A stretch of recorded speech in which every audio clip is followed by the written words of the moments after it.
Hi, Dwayne. This is Phil. So I completed all of the labs today, and I initially started these. I did not fully read the instructions. The instructions said to just complete the labs listed on the assignment.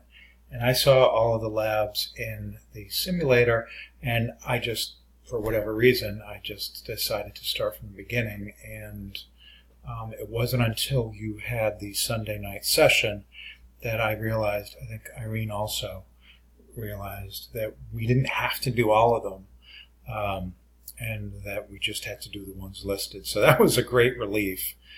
Fortunately, we asked the question, and we were able to get clarification on that early. But you know what? I found the matching very difficult, and the drag and drop very difficult. I didn't find the simulation difficult at all. First of all, because I'd actually done some of that stuff over the years.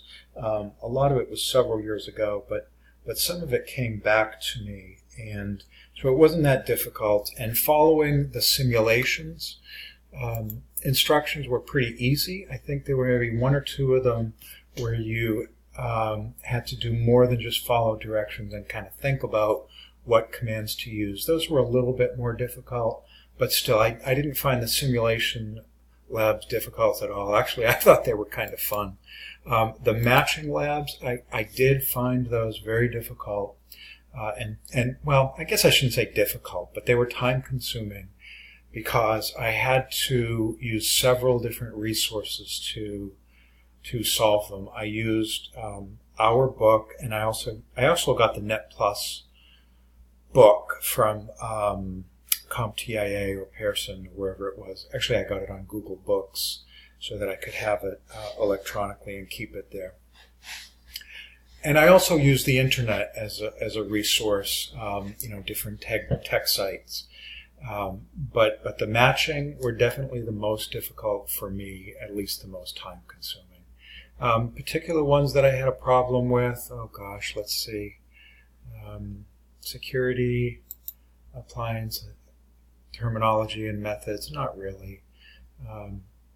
But I had problems with the matching, like I said, mostly time consuming. The drag and drop was time consuming, although I had actually done some of this before. I've actually created Cat5 cables, over the years. I haven't done it in a while because it's just so cheap, and anytime you get a device, it comes with plenty of patch cables.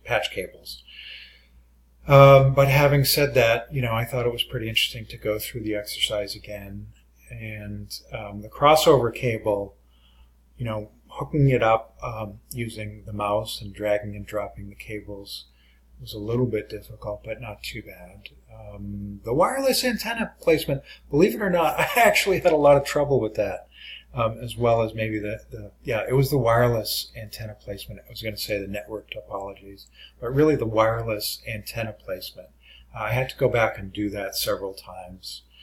And, to basically finish up the simulations, I found very easy. They were fun. They were not difficult at all. Overall, I would say the labs are very useful. It helped me to understand what is involved. I especially liked the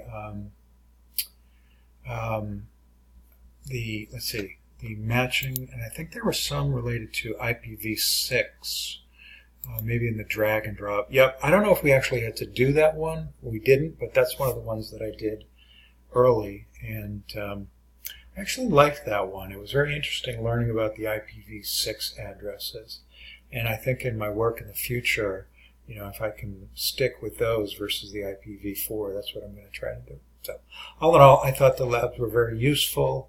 They weren't difficult in hindsight, but they were very time-consuming.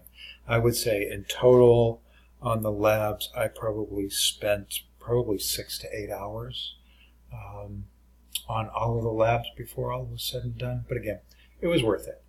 And hopefully we'll have the opportunity to do more labs. And I think I'm actually going to be able to use this in the project that I had discussed with you, setting up a a LAMP machine and then configuring machines to access it, it probably would not be a bad idea to to do that.